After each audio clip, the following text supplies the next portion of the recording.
Hello there, guys, and welcome back to my channel. After a bit of a lengthy time of actually not streaming, I do apologize about that. Wasn't actually the plan, although the World Cup with 4 games a flipping day does make it a bit difficult to stream. Now, maybe videos will work, but then YouTube algorithms are like, well, do you want to stream or do you want to do videos? They don't like you doing both. So here we are. But also, I was actually ill. So, if anything, did me quite well anyways. You can still maybe hear my voice still a bit dodgy. So, we'll have to work through that. But should be fine in the next couple of days. But a lot of things to talk about today. Oh, obviously a lot of World Cup madness, but we will also cover some Chelsea news now that the World Cup actually gives us a little bit of time between games to actually talk about things other than the World Cup. As much as we love the World Cup, the YouTube algorithm has me as part of Chelsea content. So at least it allows me now to actually talk about Chelsea content as well.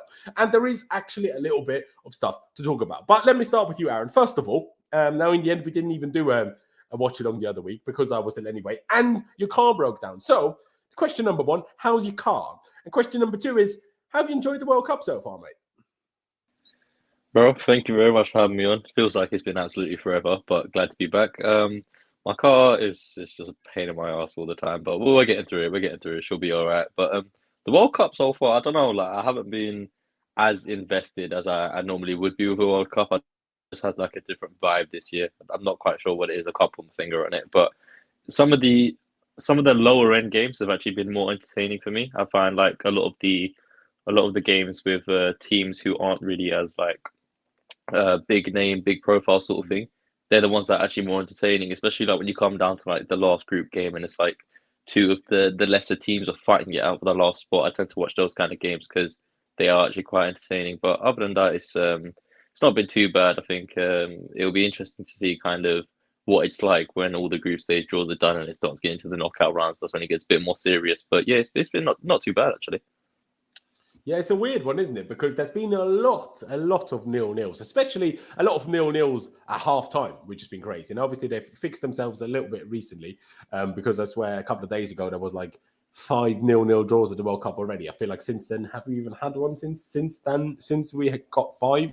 And the record for all 64 games of the World Cup of nil-nils has been 7. Obviously, you've got to consider that in the knockouts, you can't really have a nil-nil unless they count nil-nils if they then go to penalties as well. I'm not sure.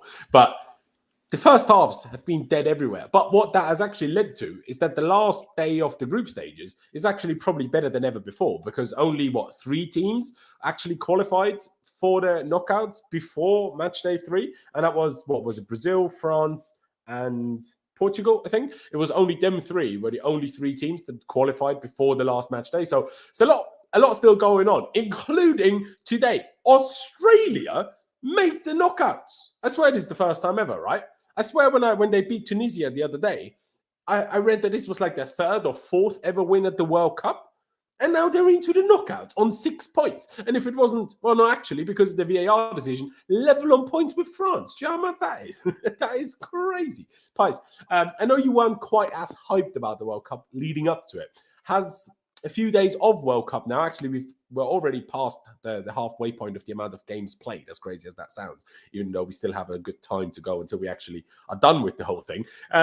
Has your excitement levels, have they increased a little bit with England obviously making it through to the knockouts by now as well, but obviously for them it was the 3rd knockout game, the 3rd group stage game. How are you feeling about the World Cup and how are you feeling about England as well? So I should have probably asked you about that as well, Aaron. My apologies. Yeah, no, I think it's been all right.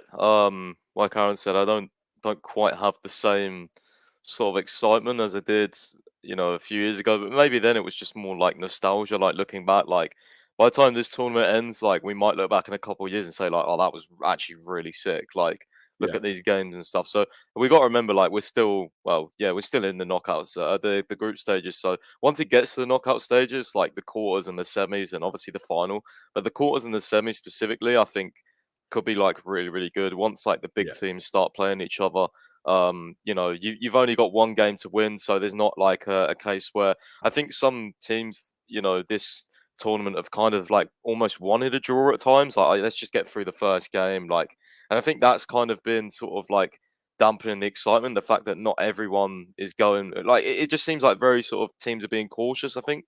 So, yeah, because obviously it only comes around every 4 years. So teams are being cautious, I feel like, this World Cup. But there has been some good games, like Aaron said. I think some of the lesser countries, Senegal, Ecuador, yesterday was really, really good.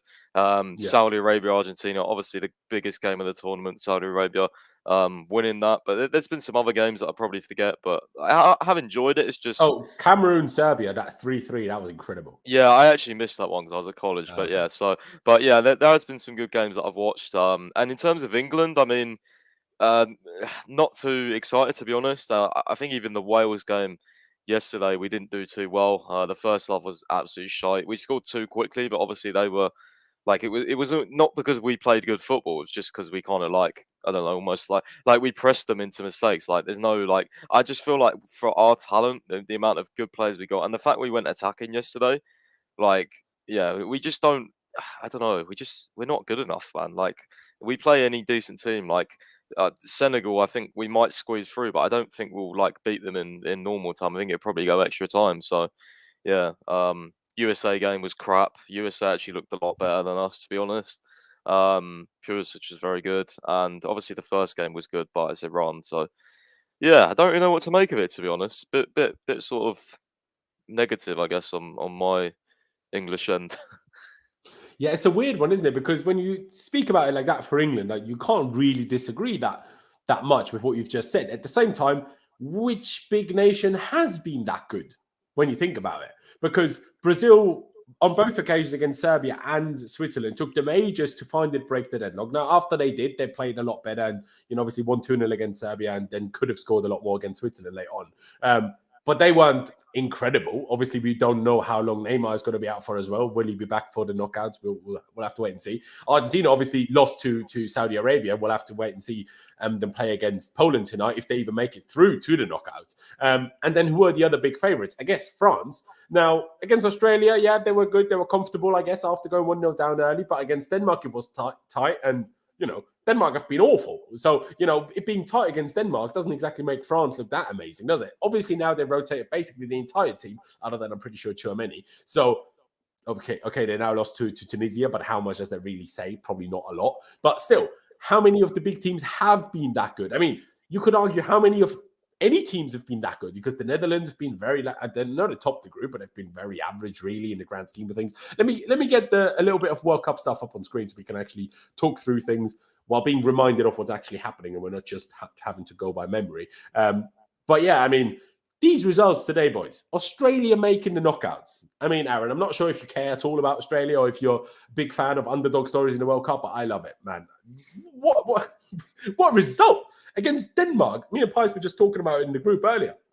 And to be fair, Pies called it in our prediction stream when he was talking about he expects Denmark basically to disappoint in comparison to the Euros, where they basically maybe overperformed, and you basically said, yeah, people are expecting too much of them because of the Euros, and they might not be as good. And boy, was you right, because they absolutely stunk up that gaff. But Australia, man, this is crazy stuff, right, Aaron? Australia in the knockouts. It's crazy to me. Australia, the result today was nuts. Like, it was a little bit back and forth, because I think it was a point where Tunisia were going through, and then Australia scored, which then put them ahead of Tunisia. But I do love a good underdog story, because it's interesting to see kind of where these lesser nations and how far they can sort of get within the competition, because it's always fun to see like a big team go out and like an upset.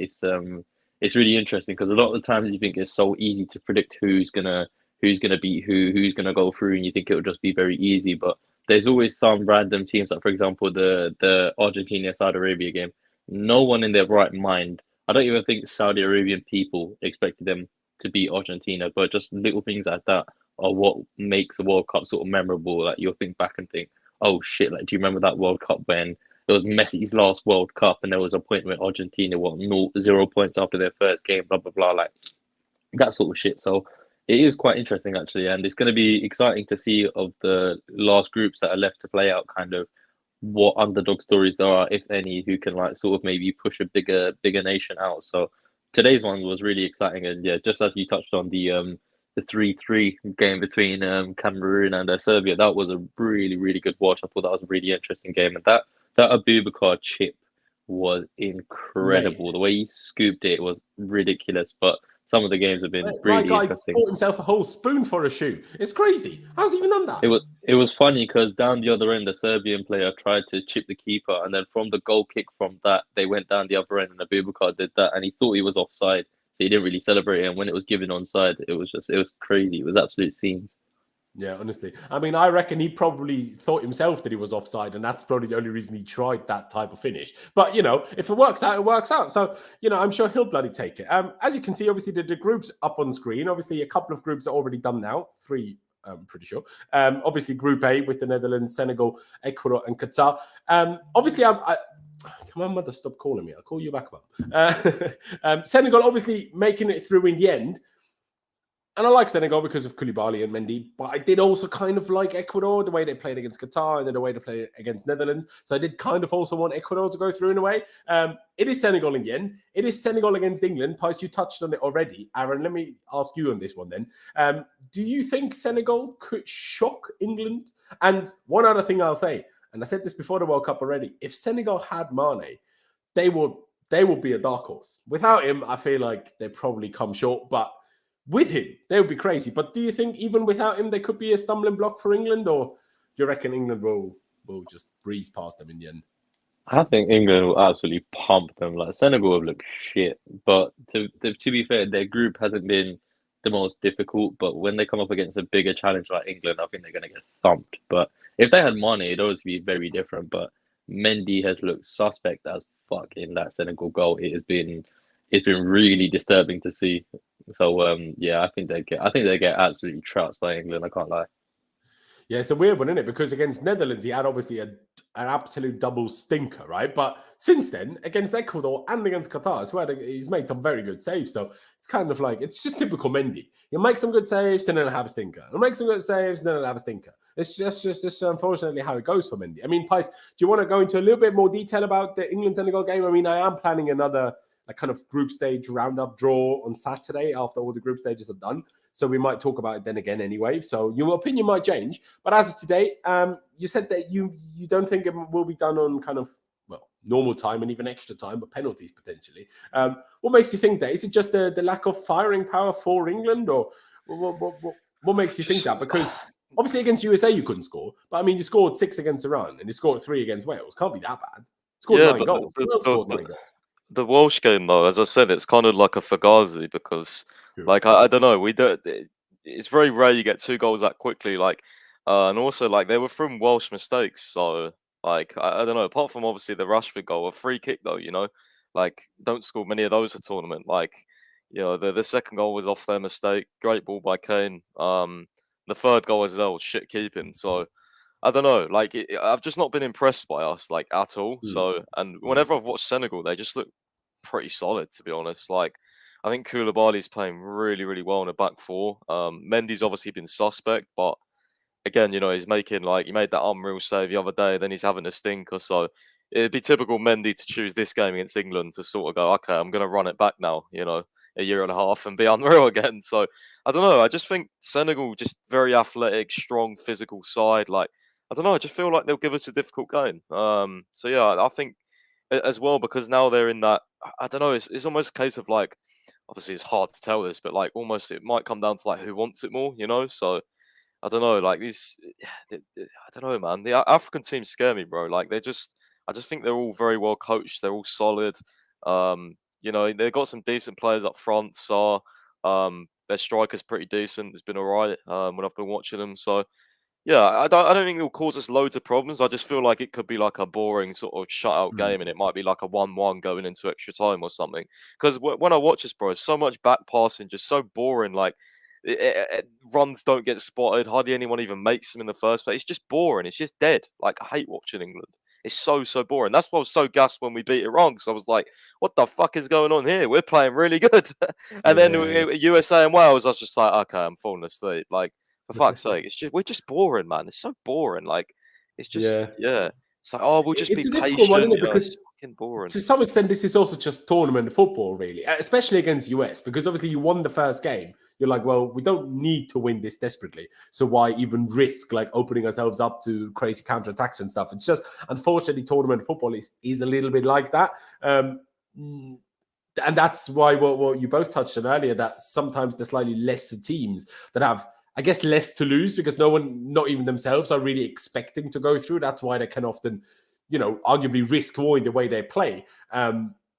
And then that's why those games are the ones with the crazier results. The 3-0, 3-2 Ghana against South Korea. Even the Portugal-Ghana game ended 3-2 in the end, which obviously was a bit crazy. Let's quickly touch on Group B in a sense of USA. We'll talk on the potential Pulisic transfer news in a little bit.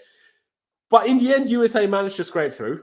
Obviously, very disappointing in my opinion against Wales. Obviously, they were a much better team in the first half. So I actually missed the first half. But in the second half, it was dreadful from US, can't lie. As it was from Wales, and they obviously were lucky with that penalty. Otherwise, they wouldn't have even scored a goal or got a point this World Cup.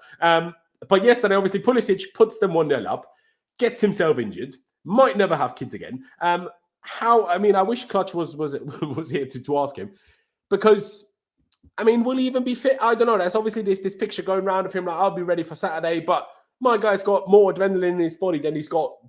Well, shouldn't make it too harsh of a joke. So let's just say he's got a lot of adrenaline in his body. So who the flip knows if he's going to be fit? If you have to go to hospital after colliding with someone, even if it's like in a certain spicy area, right?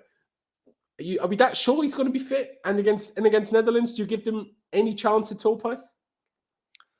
No, I think Netherlands will go through, but again, like it's one of those where I don't truly I don't fully rule out like an upset, but it would have to be again from I think Pulisic. He would win them that game. I don't see too many other stars, especially in their front line. I think their midfield's good. I've been very impressed by their midfield. I put a tweet out the other day. That young midfielder, I think his name is Musa. Wow, he looked really, really good against England and just overall really. And a lot of Americans, when they replies, agreeing with me. Obviously, they're biased anyway, but yeah. And McKennie has been really good. They've also got like Aronson, who doesn't even start sometimes, who's great for Leeds. Their midfield's solid, man. Their defense hasn't even been too bad either. Like, if you just look at the names, Zimmerman, that penalty he gave away was a right state. Yeah, that was true. But you just look at their names, you think, oh, they're getting smashed. But I don't know, man. They're a decent team. They surprised me. I put Wales second, and they've just that's completely gone out the window. They've been shocking, but yeah, I'd say USA have actually surprised me most out of anyone. That's probably because I haven't really watched them a lot, I guess.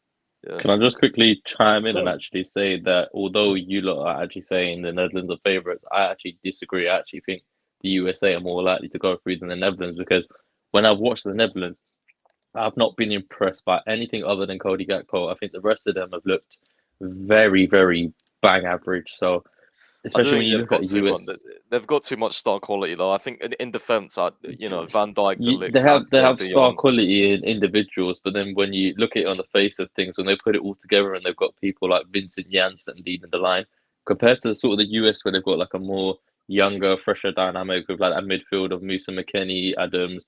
Then up top, they've got Aronson, they've got Timothy Weah, obviously Pulisic. They've got a lot of like exciting talent. The crazy thing is, and obviously we've got a lot of Americans in the chat as well. And sorry to interrupt you on that, Aaron. The fact that Giovanni Reina isn't even playing, has he even come from the bench yet? To me, is absolute insanity. And I know most actually American fans actually agree with that anyway. So this is not a case of asking them because they don't know any better either, because their manager seems to just be a little bit crazy. Now, obviously, they went through, so you can't exactly say that he's had an absolute stinker in that sense. But he's arguably, in terms of, I'm not sure how much he plays for Dortmund, and 7 minutes Reina's played. Exactly, 7 minutes in 3 games. I'm not sure how much he plays. I think he's coming back from injury. I think. Is he? But I feel like surely Clutch would know that. I feel like Clutch would have explained that then, right? I don't know. I'm sure I heard something about that. He was like nursing some sort of problem or something. So I don't know if he's been like fully fit. Maybe he has. It's just crazy to me. But we have a super chat by Richard. I appreciate it very much. $20 whole. Mate, you're going crazy. I appreciate it very, very much. He says the US is different from a lot of teams. Most of the team is super young and hungry. And essentially the whole team are Olympic sprinters who can blow you. I'll blow by you.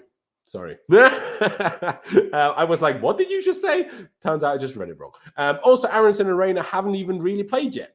But you say that, have they not really played yet because of injury reasons, or because your manager is weird and he won't play them after now either? I'm not sure. It's a crazy one to me, honestly. I mean, I've seen Pulisic play, bro. I'm not sure he would quite count as an Olympic sprinter, but obviously put his body on the line, put his bloody bloodline on the line, quite literally, and got them the goal.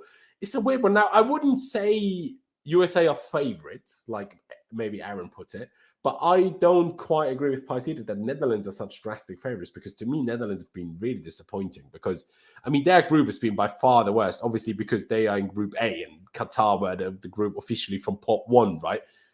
Netherlands were only pot 2, Senegal pot 3, Ecuador pot 4, right? So this is by far the worst group in the whole tournament in terms of FIFA ranking positions, right?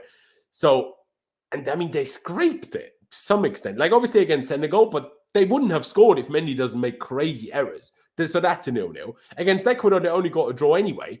And then, okay, congratulations, you beat Qatar. I mean, do you know what I mean? So I'm not sure, But then again, I mean, Iran against England, they were just, I'm not sure if it's the political stuff that was affecting them. Obviously, they didn't sing the anthem and stuff.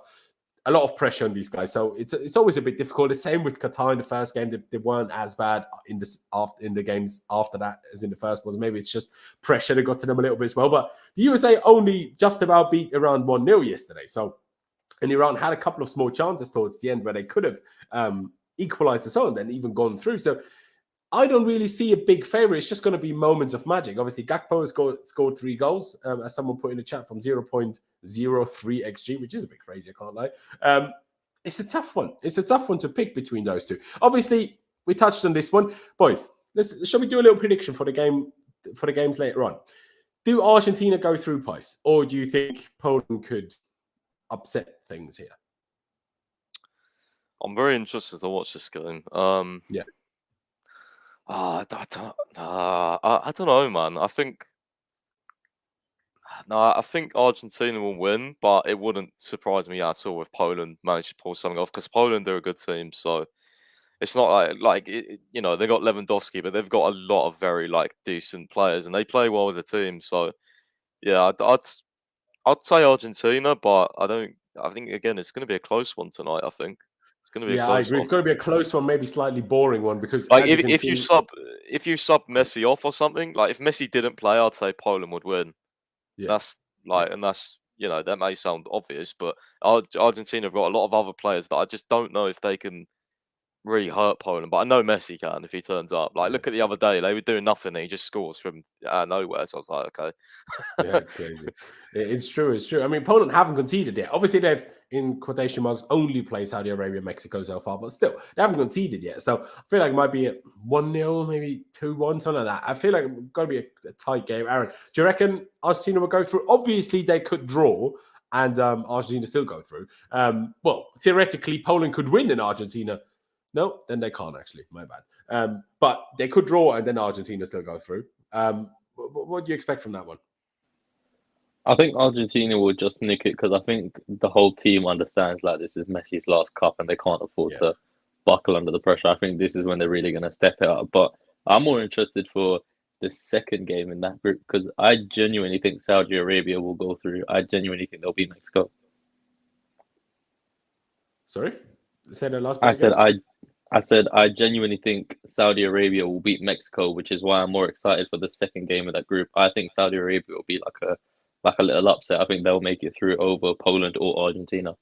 Oh, that would be crazy. If Argentina, it could be instead of both of them. I can't lie. Obviously, in general, Saudi Arabia as a nation do a lot of things that I'm maybe not a big fan of. But just focusing on their football team, they've been absolutely incredible. Some of the football these lot play is absolutely insane stuff. Their game against Argentina, obviously, sometimes you get these huge upset results, obviously, by teams just parking the bus. But that's not at all what Saudi Arabia did. My guys was playing at high line, basically at the halfway line, a back five, but then pressing like the absolute, world-class pressers as if they had 11 makes a mount on the pitch. It's a joke. And then 2 absolute wonder finishes as well. And against Mexico, if anything, not Mexico, against Poland, if anything, they were a little bit unlucky. Obviously, Poland probably still deserved to win. They hit the post and stuff as well. But Saudi Arabia was still in the game. Now, this one, we touched on this already, but what have you boys made of France so far? Have you felt them as being particularly great or not as good as you maybe expected, Pies? Let me go with you. I think they've been decent. Again, I'm just kind of waiting till the knockout stages, really, because I think that's when the teams will really show up.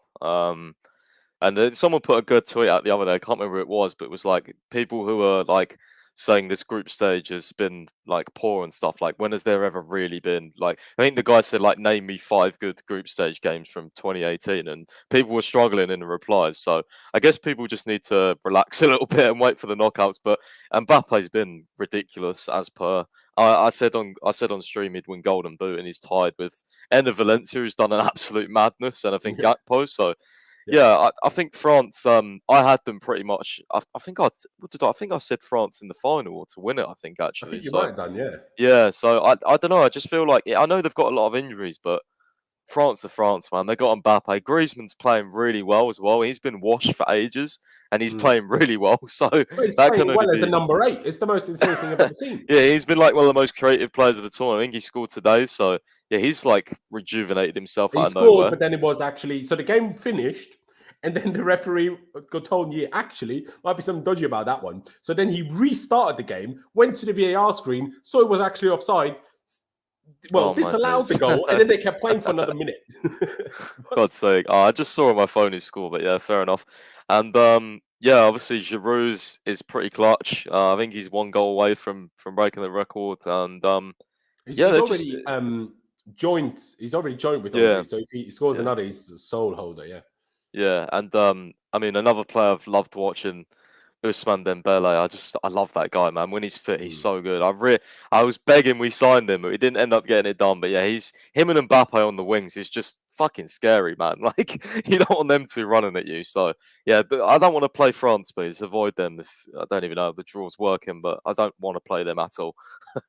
No, you wouldn't want to play them. It's a weird one, and obviously, unlike pretty much every other team in the competition so far, obviously Brazil might on the last day, even though they're not guaranteed top yet. But France have been the first team so far that actually were able to rotate drastically. I know England rotated; they're like 3 behind Kane, but otherwise you basically played the same team. Well, and Kyle Walker, but Kyle Walker would play anyway if he's fit, so it's not really rotation as much.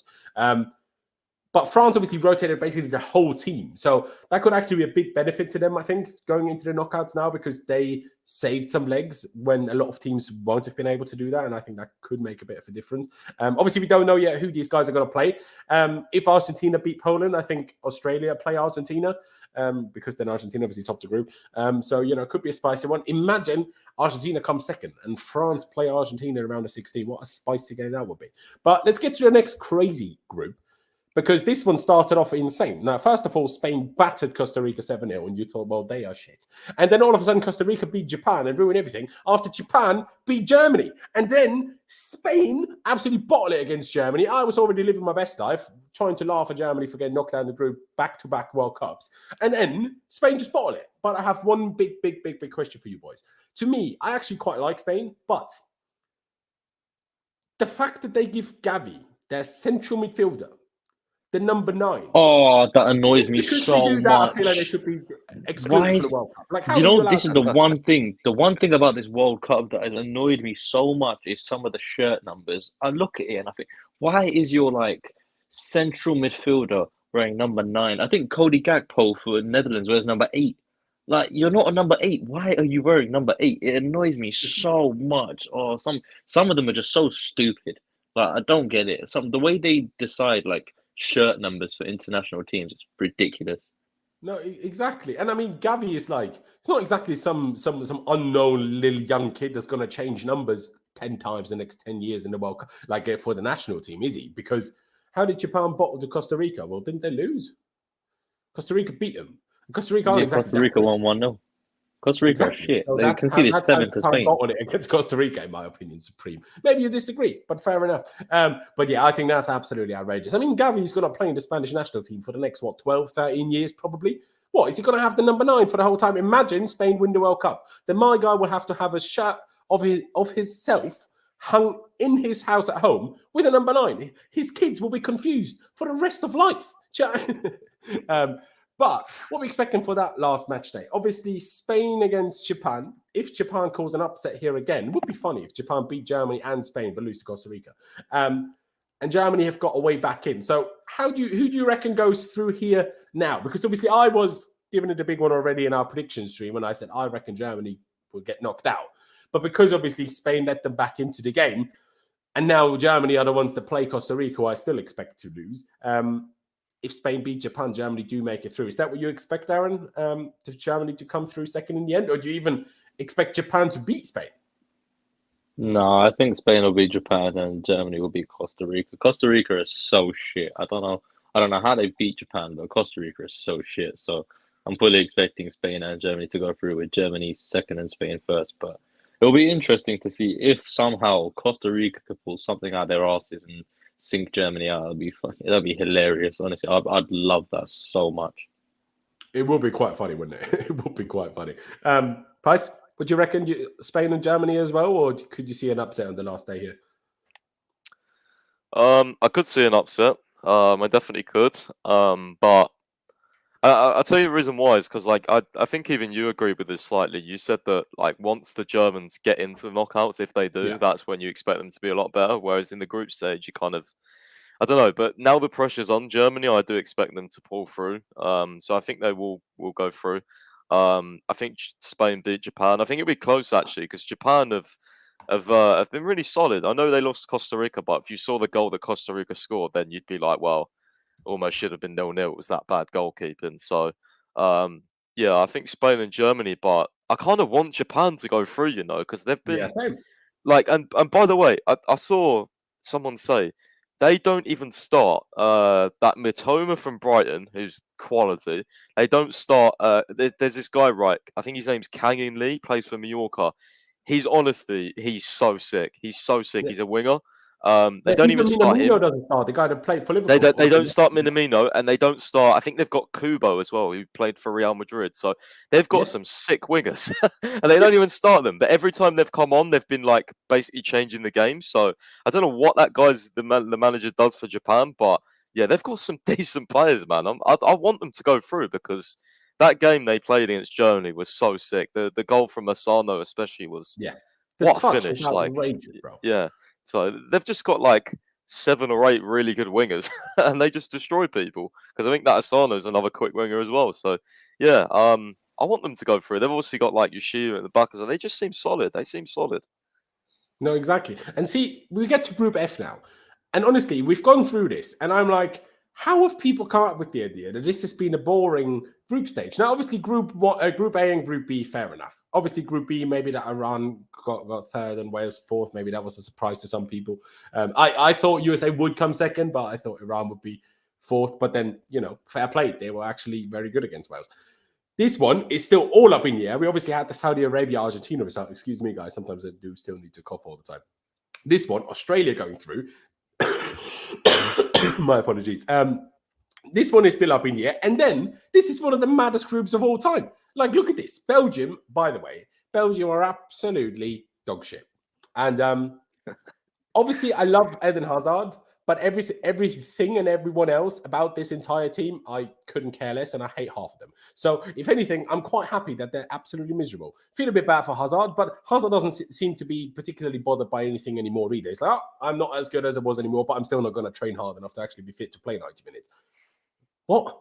So what are you crying about then? Obviously, De Bruyne is saying, we're way too old to win the World Cup. Then Courtois and Vertonghen firing back at the... De Bruyne has been the worst player at this tournament, man. He's been so bad. Like, I can't actually believe how shit he's been.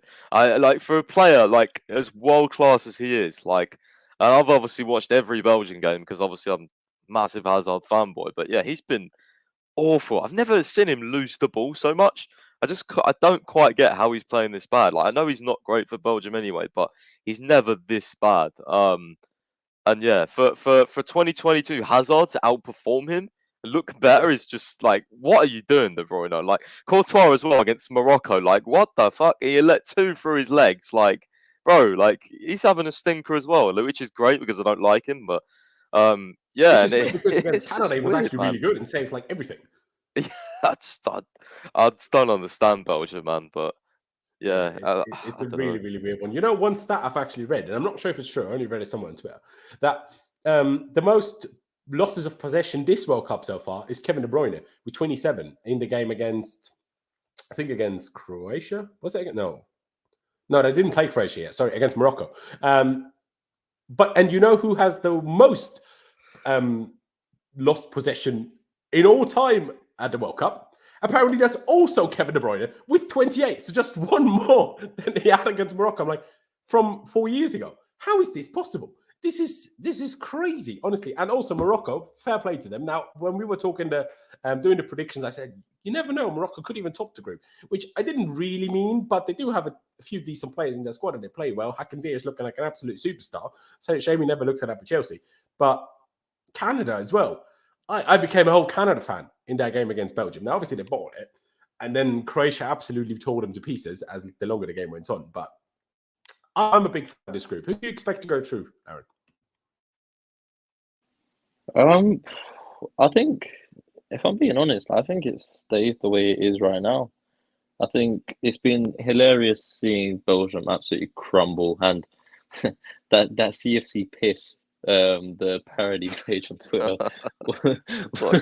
when the whole Belgium squad having a meltdown happened. Some of the tweets are fucking hilarious, but I expect Croatia to get a result against Belgium. Whether it's a win or a draw, I don't know, but I don't expect them to lose, and I expect Morocco to beat Canada. Canada, they've been all right. They've been better than what I thought they'd be. I thought they'd be absolute dog shit. I thought they'd be the whipping boys of their group, which on paper it looks like they have, but they haven't actually been that bad. But I would probably expect very good. They've been very good. Yeah, I think comparing squad ability to how you play, they've probably been the best team. They have, the Canada actually have some pretty good players. Well, they got Jonathan David, that Kyle Larin, he's pretty good as well. From David's he done absolutely nothing this World Cup, by the way. Yeah, but he's still a good player though.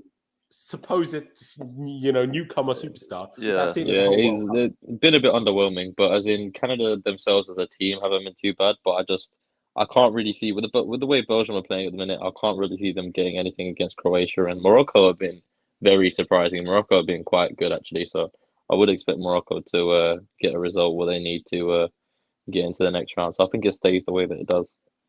I actually do agree. Price, do you agree as well, or do you think Belgium can cause an upset here? You're probably stuck in two minds here because obviously you love Hazard, but you also love Kovacic. So who do you even want to win between Croatia and Belgium? Yeah, and I've done his card on FIFA as well. So if Croatia win, he gets a little upgrade. So I'm like, for that purposes, I kind of want Croatia to win. But nah, I don't even know who to pick here. Like, because as you said, like I love Kovacic, I love Hazard, like two of my favorite players. So I don't really know.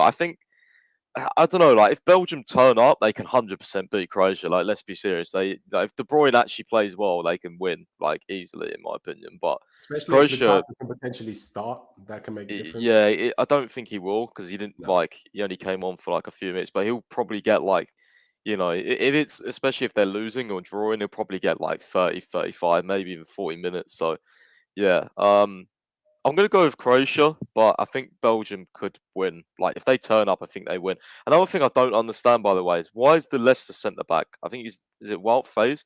Why is he playing Alderweireld and Vertonghen over them? Like, their defence is just so old, man. Like, put some fresh blood in there, for God's sake. Like, if Witsel and stuff, like, come on, man.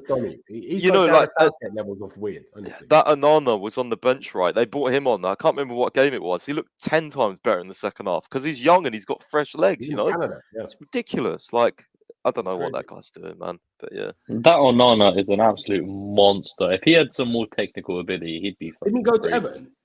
Yeah, he's at Everton. As in, if he had a little bit more technical ability, even though because he's got the height, he's got the frame, he's got the power, he can run with the ball. If he just had that little bit more about him, he'd be sensational. By the way, he's the most like rash player I've ever seen. Someone put in my group chat the other day that Onana's so when Onana came on, or just before that, I think he put like a bet on Onana to get a yellow card. He put like 20 quid on straight away. Literally 1 minute after he come on, he got a yellow card. So if you're into betting and Onana starts for Belgium, honestly, put 100 quid on. Honestly, but I'm doing it next time, bro. He gets a yellow card every game. When he's on the pitch, he looks like a nutcase, but he does have like that shade of Yaya Toure about him. Obviously not ability-wise, but not like just his build, the way he carries the ball is crazy. No, it's true. It's true. I agree. All right, then. Let's get to Group G because we still have a bit of news to get through after that as well. Brazil, obviously, as expected, really, 6 points so far, even though the game against Switzerland was tight. But we touched on it already. That Cameroon-Serbia game was an absolute madness. Probably not enough for either of them, really. But who do you expect to go through? Serbia, Switzerland, obviously in the last day. For the peace in my household, I have to obviously say Switzerland. I do also think Switzerland will go through because obviously a draw is enough for them as well. And Switzerland are so good defensively. Like they just, even Brazil barely could break them down. So, how's Serbia going to do it, frankly, if they, how they played so far? I can't lie, but who knows? I just expect it to finish as it is right now, if I'm being perfectly honest. The only thing that could happen, is that Cameroon somehow get maybe a crazy upset draw, I suppose, against Brazil, depending on how much Brazil rotate. But Brazil's squad is so good, even if they rotate the whole 11, they probably still have one of the best teams. Yeah, I think I've seen their league's lineup. They're playing Martinelli, Jesus, like quite a lot of players like that. They're rotating their whole team, but I saw it earlier. It's still a pretty good team. So yeah. Did it have Dani Alves in it, or is he still not playing? You know what? I'm gonna look it up quickly for you because you look that up because Dani Alves is 39 at some point, and I swear my guy's only in the squad for the vibes. Like, just bring a player that's actually going to play. Surely they could have dropped Dani Alves and taken Emerson Royale instead.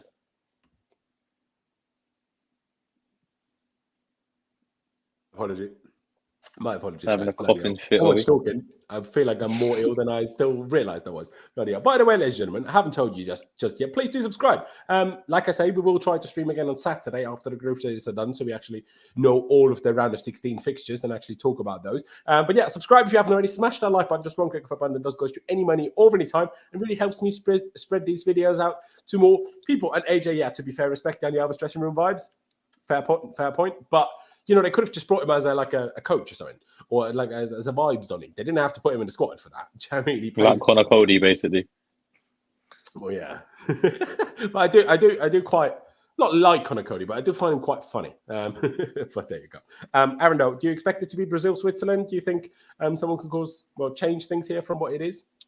Nope, I expect it to be Brazil and Serbia. Although I think Switzerland do have a sorry to your household, by the way, but I do expect it purely because the one thing that confuses me about Serbia is their manager does make some weird lineup decisions. Like he doesn't play Vlahovic and Kostic doesn't always start, so they have a lot of talent there. But I think when push comes to shove with the talent that Serbia have, even though Switzerland's defense has been pretty good, I do think Serbia can come away with a win, and I think they'll just about have enough if they stretch their resources to get over the line. But obviously Brazil are just Brazil. I said they would be my winners of the tournament because their squad's crazy, and it'd be amazing to see Neymar lift that World Cup. But yeah, I think Brazil and Serbia will be the ones to progress.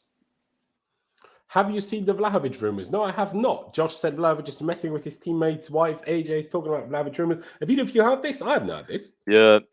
Apparently, the reason why he's not been playing for Serbia is because he had an affair with the wife of the reserve team's goalkeeper. Apparently, but I think it's the been reserve denied. Team keeper, man. Who cares? Yeah, It's not that deep, man. Yeah, This ain't like Accardi and Maxi Gomez, man. Like, come on. But like, if it's such a big deal that you're not playing him for it, then leave him surely him for the sake of the country, they'll put him on the bench. For the sake of the country, you can put that behind you. Like, come on. There's a bigger picture. I mean, I'm sure you guys have heard about Onana and Cameroon, right? Obviously in the squad, and they told him, "Nah, we don't want you to be a progressive goalkeeper. We want you to punt it." He's like, "Nah, I don't want to do that." They send him home, and then they concede against Serbia for punting it. I'm like, "This is the most hilarious thing I've ever heard." Honestly, great stuff. Wait, hold on. You know the Cameroon manager and the Senegal manager. I genuinely thought they were the same person. They look exactly the same. Have you? Like, I'm not the only one tripping here. I thought they were the same person. Yeah. They look so similar. I wish they played each other so I could basically see the managers next to each other. That'd be like seeing a doppelganger in person. There you go. Pice, what about you then? Do you expect? Do you agree with Aaron that Serbia will beat Switzerland, or do you think Switzerland will at least get a draw or win and go through a second? I think it'll be a draw, man. I really do. I think it'll be a draw. Yeah, probably like a 1-1, maybe even another 0-0, to be honest. Yeah, I don't know. I don't think Serbia will win. They might do, but I think Switzerland have been, as you said, solid defensively. So yeah. There you go. Fair play. And then the last group, obviously Portugal through already. I can't lie. Didn't quite expect this group to go anything like the way it has. The fact that Ghana are currently second is insane to me. Also, insane game against South Korea, of which I missed half of it. I saw Ghana go 2-0 up. I was like, all right, I had to go somewhere. I was like, I have the notifications on my phone anyway. Next thing I know, my brother tells me, why are you not watching this game? I'm like, why? It's 2-0. It's dead anyway. And he's like, what do you mean? It's 3-2. I didn't know anything about South Korea getting back to 2-2. All of a sudden, Ghana was 3-2. I was like, what have I missed? This is insane. And also Uruguay, you and me, Pice, and I'm sure many other people in the world, well, like Uruguay are like going to be good and they're going to do this and they're going to do that. Man, they've been dreadful. They've been dreadful. Darwin Núñez running up that wing for absolutely no reason. Just put him up as striker. Cavani is shit. Suarez is shit. Just leave them out of the flipping team. Just put Núñez up top. Figure someone else out to play left wing and you might actually be half decent. But with this Suarez and Cavani nonsense, like Suarez plays at Nacional in Uruguay. You're not exactly going to do well with that, are you? Like, come on now, what is this? The one that doesn't make sense, though, the one with Uruguay that doesn't make sense is when you see Valverde for Madrid, he plays off the right side as like part of the attacking three, but then he drops in as well. The Uruguay manager plays him in a midfield 5. If they played like a formation where they had Valverde running like as a right winger but dropping back in midfield as well, they'd be so much better having like someone like Núñez they just off the need left. them in midfield because the other midfielders aren't that good. The other midfielders Madrid have so many good midfielders. They don't need that. Do you know what I mean? Like the Uruguay team isn't even that bad, even the midfield, but like it's just I think the attack is just way too washed having Suarez and Cavani. They're both just past it. They both can't really do shit. Yeah. And obviously, there are other than Núñez, obviously, their other attacking options aren't that great either, which maybe is why you should arguably put Valverde in the front three, just to, give yourself some more attacking output, I guess. But that shot you had, was it against, who was it against when he hit the bar, like the cross of the thing? Oh, the last game that they played in. Was it? I can't remember who it was against. I think it was the last game they played. But that was like when it struck the post. Yeah, it was a crazy effort. Crazy effort. Yeah. Who do we expect to go through here? Who are Ghana playing? Ghana playing Uruguay. This is insane. Now, I do like Uruguay, but at the same time, I'm like, sort your attack out a little bit. So I'm not sure if I back Ghana, but I want Ghana to win or to go through. But obviously, South Korea could also get a result against Portugal if Portugal rest players, because obviously they are through already. So, what you feel for that one, Pice? I'm going to go with Ghana. I really am. I think especially Kudus. I think their attacker has been so good. Difference for them. Been really solid. Enjoyed watching them. Yeah, I think they could get a result. I don't see Uruguay winning. I think at the most it'll be a draw. Uruguay for me, like you said, they just haven't had that threat. I think Bentancur, from what I've watched, has been their best player from Spurs, and he's a centre mid. So yeah, they've just got nothing going forward. Like they've got obviously the names, but like you said, Suarez, Cavani, are washed. Suarez missed an absolute sitter the other day as well. I don't know how he didn't score. It was literally right in front of goal. They don't create enough either. And I think that's why we kind of put them so far in the tournaments, because we're like, they're so solid, like just everywhere apart from like up front. Like that's why we said, they may just, they may win 1-0, they may nick this, because they haven't lost in ages. It's like, doesn't mean they're necessarily unreal. It just means that they seem to be really solid. But obviously in this World Cup, draw and a loss, it's been not good for them. No, it really hasn't. It really hasn't. Two players I want to talk about just briefly. I'm not sure how to pronounce his name 100% correctly, if I'll be perfectly honest, but Ghana, Kudus plays for Ajax. He's an absolute superstar, I reckon. I love him. The way he plays, big fan. And one other thing I want to say, João Felix, obviously Chelsea have even had a couple of links to him, because obviously I still don't understand why he ever went to Atletico and why he's still at Atletico. If you're that type of player, why would you ever go there? Like, surely that's about the last club in the whole world where you should ever go, right?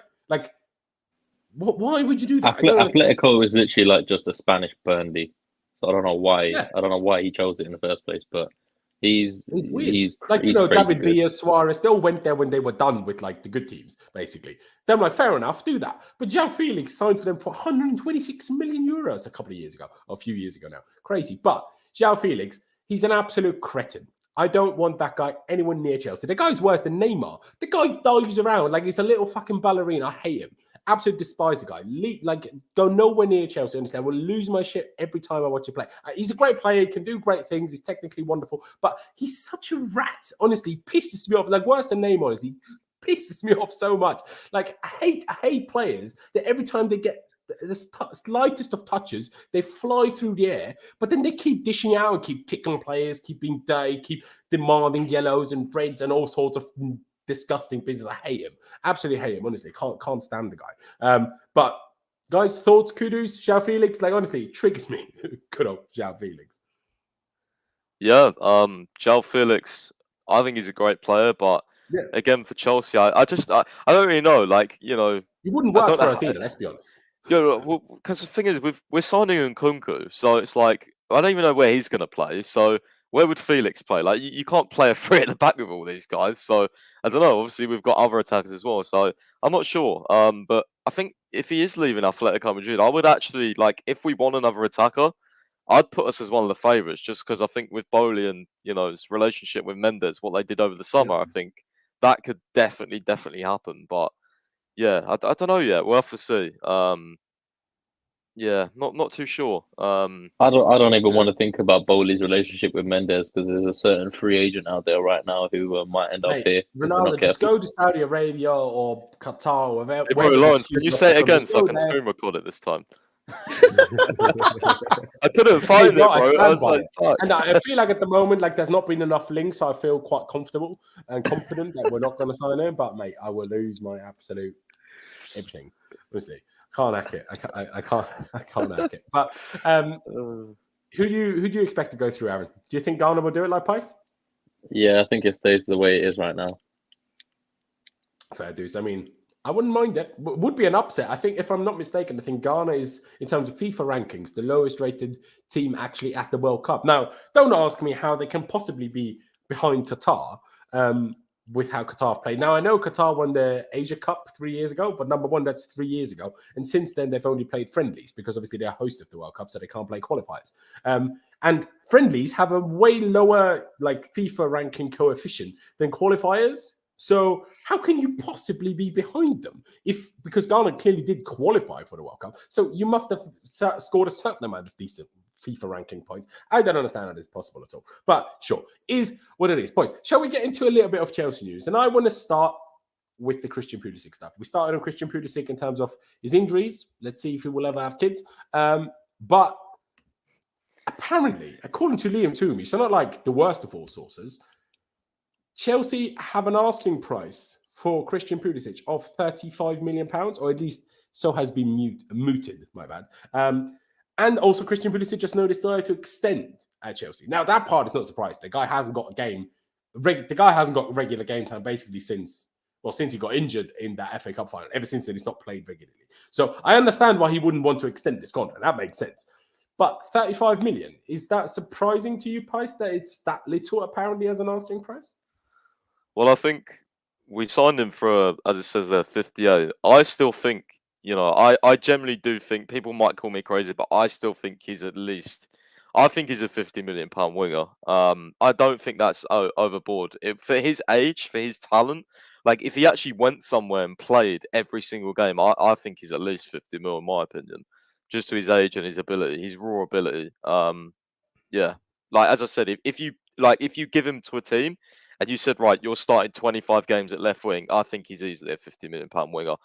35 million, I think it's a sizable loss. And I'm not comfortable with it because I think especially if it's 35 million to like a Man U or someone, or I just think like, nah, like I wouldn't be happy with that. I think that's like, yeah, that'd scare me a little bit because I mean, yeah, I know I've been sort of back and forth with him, but I think this World Cup I don't know it's only been a couple of games, but you can see his talent there. He's got raw talent. Like it's like I put a tweet out about Ziyech the other day. I don't care about Ziyech playing well because he's not fast. He's not a good dribbler. He's not, he's only got one source of creativity, which is crossing. He can't dribble. He clearly doesn't work in the Premier League. So I'm like, okay, I would like to sell Ziyech, but Pulisic, I'm like, I don't really want to sell him, because he's got that ability. He truly does, and he's young. He's not Ziyech's age, so. I'm not happy with that asking price. I'm actually not happy with it at all. Yeah, it's a weird one. By the way, guys, Aaron will be just back in just a second. He will just use a different phone for some odd reason. But anyway, let him do that. Yeah, I'm stuck in many minds when it comes to Christian Pulisic. On the price, I think this is a bit low. I agree with you. I'm not quite sure if it just hits 50, but like 45-ish. Like it depends on who you sell to as well. Like I personally wouldn't sell him to any Premier League club, if I'm honest, because I don't think we should be selling Premier League clubs, quite frankly. Like players that are clearly somewhat decent. If we sell, I don't know, a good example. Malang Sarr to Man United. I don't really care that much. But if we sell Christian Pulisic to Man United or even Newcastle, I'm not a fan of this whatsoever. Sell him elsewhere, sure.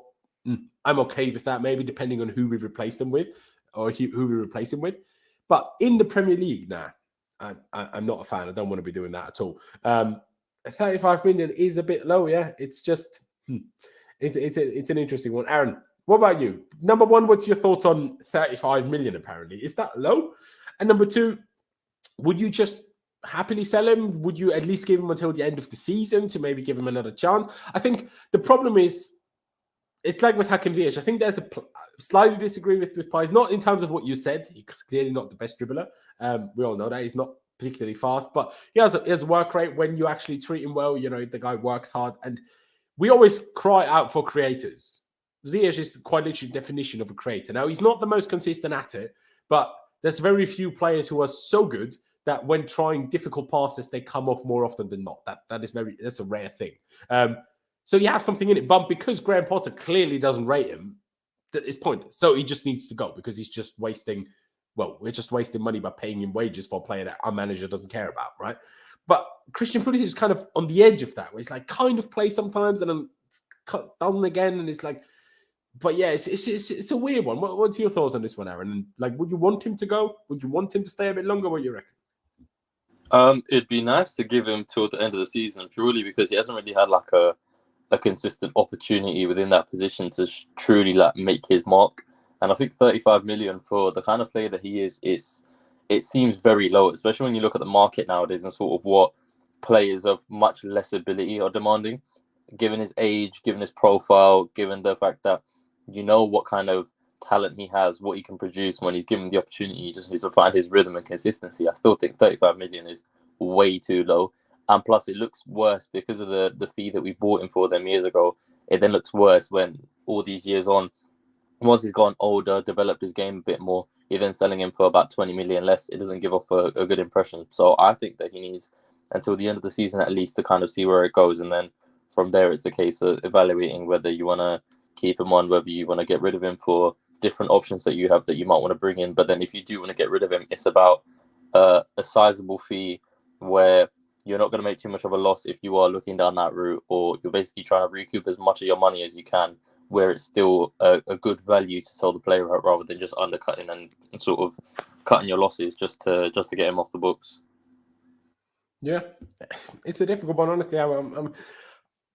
The jury's still out in my head, basically. I haven't made a full decision yet. Do I want him to go? How much do I want him to go for? I still want to give him, because I agree with Pies, like, and even before this World Cup, I have this feeling like, I'm like, okay, even if you're not as quick anymore as you maybe once was, you are still reasonably quick. You can clearly dribble. Your finish is pretty decent. You can finish left foot, right foot, which a lot of players really, really can't.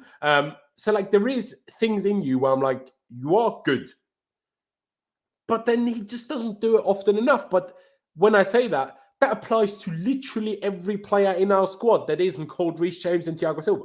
Every single other player in our whole squad is inconsistent. Kovacic is great sometimes, bad other times. Kante is fit sometimes, injured most times. Jorginho is great sometimes, bad sometimes. Do you know what I mean? Every single player in a whole squad is sometimes good, sometimes bad. So I feel like we can't really use that as too harshly of a criticism for anyone. Because if it applies to everyone, we need to see first if this is like, how many of our players have played pretty well at the World Cup? And you're like, well, not exactly a surprise, because we know we actually have some decent players in the team.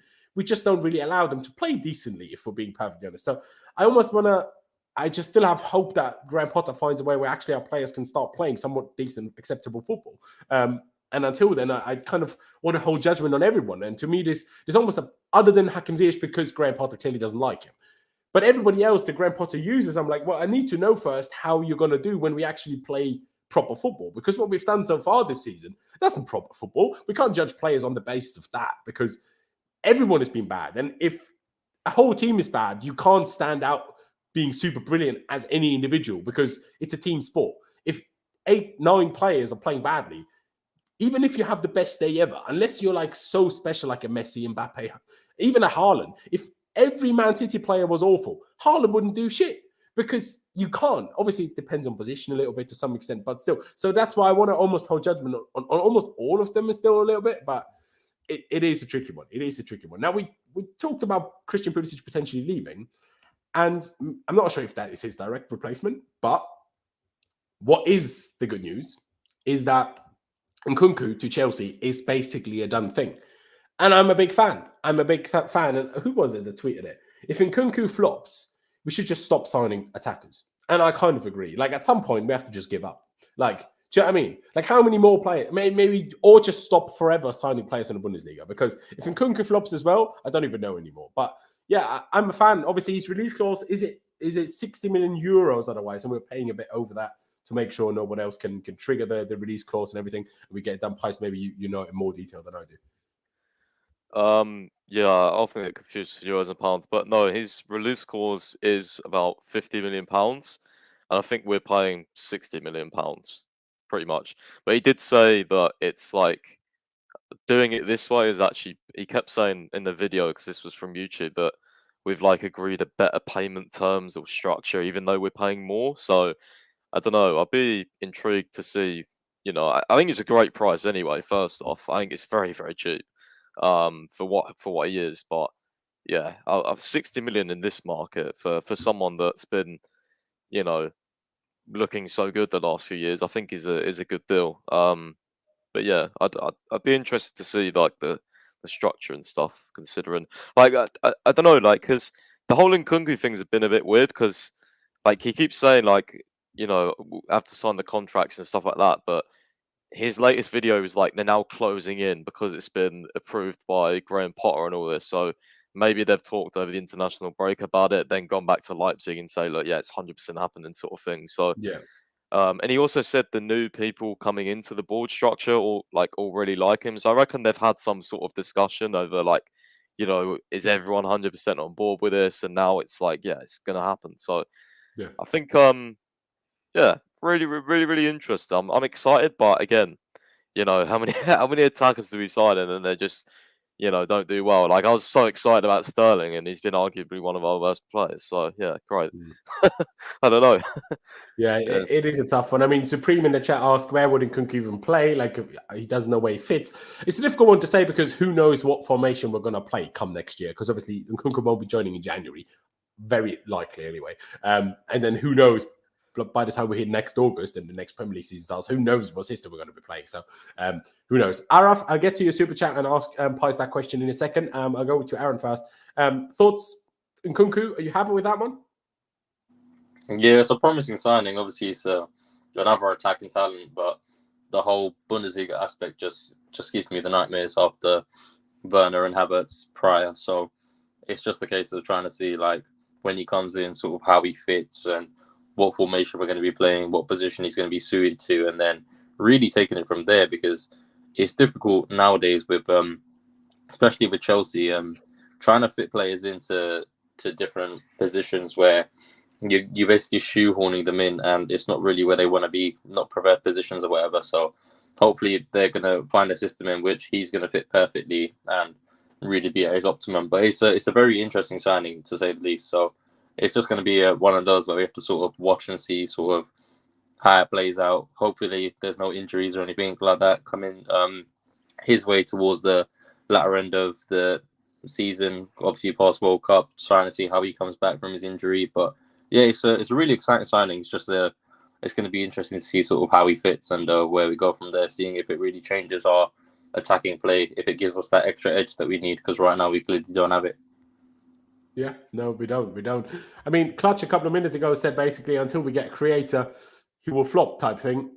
See, even though that is also a statement where that's also something I want to hold judgment on, because I'm like, until we have a system and a style of play that actually works for the type of players that we have, I don't even think we can judge how many somewhat decent creators do we have, how do play, like, until that point. Obviously, Tuchel got it working to an extent. Obviously, we always had our problems going forward.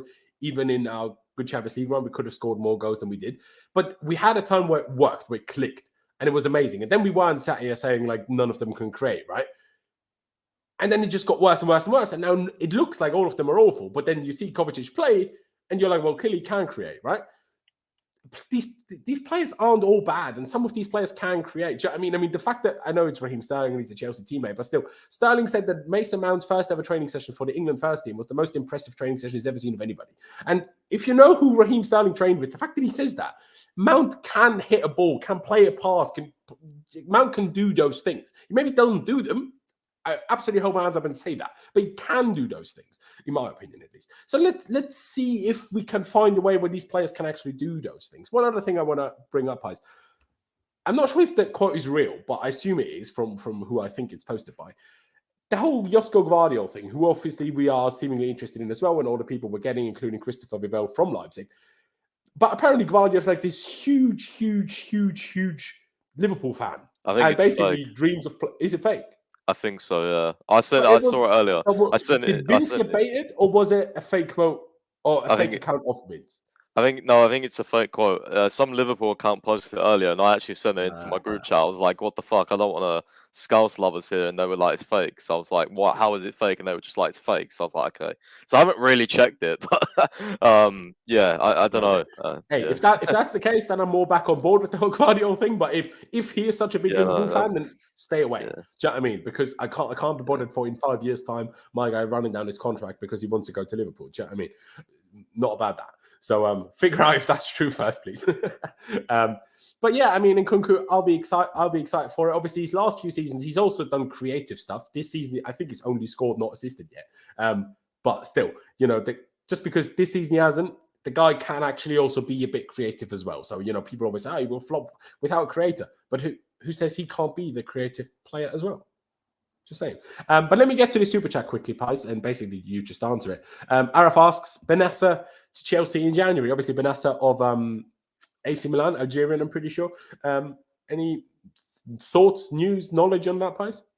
I think, Araf, are you the guy that DMs me on Twitter? If you are, then yeah, yeah. If it is the same guy, he's been sending me a lot of. Well, there was this account that basically, an Algerian-based account, was quite a big Algerian-based account, claimed to have sources that Chelsea and Arsenal had already put like pre-bids in almost for January because he's not like he's going to run down his contract essentially. But yeah, I don't know too much on it. I think Simon Phillips said something that we were interested in. I'm not sure. All I know is we're going to buy a midfielder in January. I think we're going to buy one in the summer as well. But I feel like we're going to buy one in January. So I feel like the DM will be next summer. We may buy someone that can kind of do both, I guess. So I know Benacer is not really. I mean, he's more like a Kovacic than a DM, but he can sit. He's quite aggressive and stuff. But I'm not really too sure. I think he's a good player, but I didn't really notice him too much when we played them. So yeah, no. I'll be interested to see.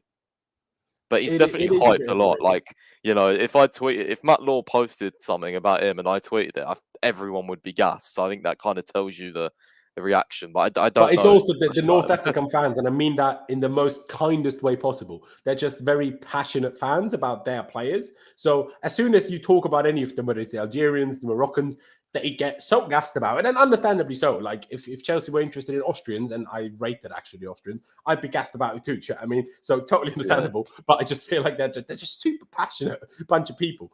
Love North Africa. Well, I love all Africans if I'm honest, but I know a lot of North Africans and a great bunch of people in my opinion. But the next thing I want to talk about is, and I mean, Pius, you've kind of calmed it back down a little bit, but there has been one report, even though other reports have said this is not as done as this one makes it sound.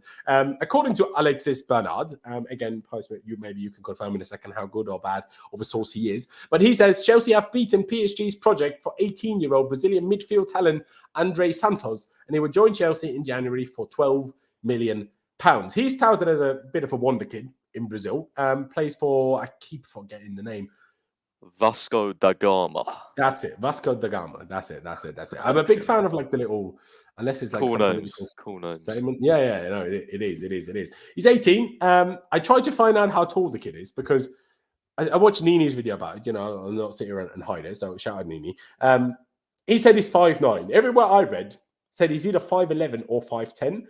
One place even said he's 6 foot. Now, obviously, he's 18, so he's probably not fully grown yet. So maybe the 5'9" is from 2 years ago or a year ago, and now he's 6 foot. I don't know.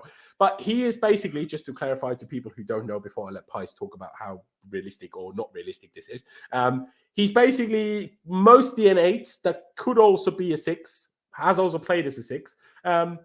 And it's just good at a lot of different things. Good at carrying the ball, decent defensively, decent offensively. Just a good player. But one thing that we need to mention, he is 18 and he can join us in January. But the whole work visa thing in the UK is a whole nightmare. I mean, obviously, footballers and playing for someone like Chelsea makes it probably easier than for your average Joe. But still, the UK are just too slow at things, especially like the government. I mean, so who knows if this is even possible? There's a chance we have to sign him and loan him out elsewhere first. But Pice, I mean, number one, what is the latest? Like, have we actually beaten PSG and Newcastle and all of them to it? Or is it still slightly up in the air? It's definitely still slightly up in the air. I mean, this is only one source. I think you guys listening might know the Secret Scout on Twitter. Very, very good with you team. Has a lot of sources in that sort of area. That sort of like sort of age group, 18 to 21-year-olds, revealed a lot about Chelsea signing Hutchinson and all that. I think he was actually the first person to say Chelsea were going to sign Hutchinson exclusive. So yeah, I asked him and he said it's not quite done yet. But like by that response, I thought, well, you know, there's obviously not something quite there. Done yet. It was like you actually used the word "yet." Then yeah, it was like not yet. So I mean, I guess there is something there. But yeah, I think I wouldn't tweet this source if it like because obviously he's a French source, but because he said like he was explaining in the article about PSG, I thought, well, maybe someone from PSG told him that you know Chelsea had rid and they've beaten them, so now he's like, yeah, he titled it as exclusive as well. So I think it's very very believable as well because clearly we are. I mean, even Fabrizio said 2 months ago. I remember watching his video. It was like Chelsea are not done here. They're going to go to South America now. Oh look, you know, Endrick, this guy. Like it's probably someone else we don't even know about. Like the one thing I'm confused about is like. For me, this is a lot of money for an 18-year-old. Like 12 million. You dashed 50. You dashed 12 million for Casadei. You dashed who else did we sign? 12 million for Selena. Like this all, for 20. yeah, 15 like 5. this all adds up. So like I don't know, man. Like I hope there's obviously I mean, a plan in Endrick would place. be a lot more expensive than yeah, I'm Sandro. like just in comparison like, to Endrick, geez, it'd be quite cheap. Like if it's like 5-6 mil, fair enough, but 12 million pounds. Like when you sort of add these things up, Do you it's see a lot of that? money. Do you see 12 million as that expensive? I feel like I do, bro. I if he do, costs yeah. 12 million and makes his way to Chelsea and is chased by PSG as well, there's a guarantee we'll make money on it. Even if he doesn't make it as good enough for us, we'll still be able to sell him for more than 12 million. So I'd hope so. I just think because the amount of players we've signed that are around that sort of price tag, I just think it all adds up. And I don't know. I just hope they know what they're doing. Apparently, maybe we're just Yeah, good I old don't Todd know. knows already about what huge sponsorship we've got coming into summer, I guess. Yeah, I hope so. But yeah, it's just been like I don't know. It's just been really like sort of non-stop. And I know they were gonna be aggressive in this sort of market, but yeah, I just again like the article didn't really say whether because they said he'd join in January, but like yeah. So what? Is he for the multi-club model? Is it like what is he for? Is he going to go to one of these teams when we buy him? Is he good enough to stay in our squad? Like we've got enough midfielders already, the young midfielders anyway. So yeah, like we don't really need this guy right now. But that's why I was like 12 million for someone we may not see for like 3 years. Like I don't know. Yeah, but apparently he's very good anyway from people I've spoken to. Yeah, no, it is a weird one. One other thing, and because Aaron, I'm not expecting you to know that much about him. One thing that I do slightly want to touch on is less so the fees for all of them, because I'm like, well, it's not my money. I'd hope that the people in charge know what they're doing in terms of not spending too much money. Do you know what I mean? But they're all kind of in the same position or in similar positions anyway. Obviously, Chukwuemeka is 10/8. Casadei is an 8/6. He's apparently an 8/6. Now, Zakarian as well. Forgot to mention Zakarian. Zakarian is a winger/10. Like, right? So how many of these... I guess Zakarian is at least winger/10, so not quite in the same area of the field, but like, and we already obviously have Gallagher and Mount and who are eights, ideally in an ideal world as well. How many eights do we bloody need? Do you know what I mean? Especially us apparently wanting to sign Declan Rice, apparently being interested in Jude Bellingham. Maybe I should have mentioned that as well and brought you a tweet up about that from a couple of days ago, that we apparently will match every bid that comes in. We might not get him anyway, but we will match every bid that comes in for Bellingham next summer. How many more players in the same positions are we gonna sign? Like, because they're all in a similar age group now. He's 18, Casadei is 19, Chukwuemeka is 18. Like, they can't all play at the same time. Now, if we're doing it to make money and sell them when they're a bit more talented, fair enough. But excuse me, but still, do you see what I mean with that question, Aaron? Like, it's a bit like, I understand signing one or two in those positions and sign a Chukwuemeka, sign a Casadei, sign him. Two of them, right? I understand. Like, you want those young talents, those super talents in the world, if that's what they are. You want those coming through. But you can't have four at the same time. So I don't really get it. Aaron, what are your thoughts on that before I ask Pice? No, I completely agree. I get there's like a whole model of trying to build for the future. I understand that completely, but then it becomes excessive when it looks like there's so many of them. You've got Casadei, you've got Chukwuemeka, you've got Endrick they want to go in for, you've got this geezer now.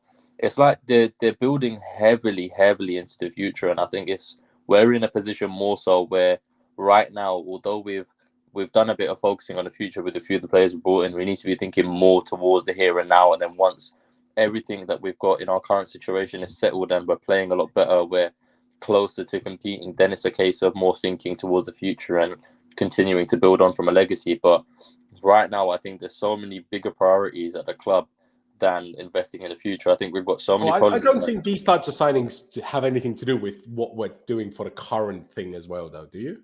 I just think having a main focus rather than trying to branch out into so many different directions, where it's like you should put your main focus and your main sort of driving force into one specific area. I think that should be within the first team.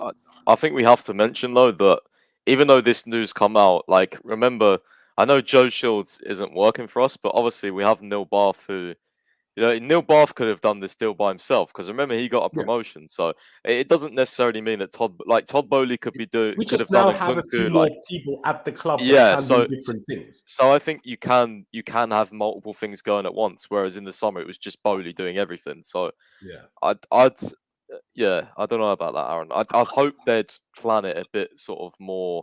Like, the thing is, when I see this news come out, and I sort of naturally think, oh my God, like, like, we're doing everything at once. But I'm sure they hold meetings, they're business people, they've got plans, like, surely everything's mapped out, right? I don't. Do you know what I mean? Like, if Elon Musk can run Twitter and SpaceX and fucking Tesla at the same time, surely we can sign 3 players at the same time.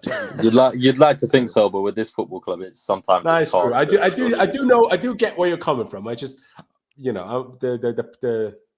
like how optimist in me, but sometimes you have to be a bit cautious. Yeah, no, I hear that. But Pies, do you see kind of where I'm coming from with the question? Where I'm like, I don't mind signing these young players. I don't know. I haven't watched these guys. I haven't watched Andrey Santos. I haven't watched Endrick. I haven't watched Chukwuemeka, other than maybe once as a sub. But then I didn't pay attention to him. I never watched Casadei before we signed him. I didn't watch these players, so I have no idea. But I would just hope, again, the optimist in me hopes that whoever scouted them knows what they're thinking, knows what they're talking about, and figured out that they're good players. So I'm like, okay, sign them. But all of them in the same position seems a bit pointless. Or not all of them, but too many of them in the same position seems a bit pointless to me. Do you know what I mean, guys?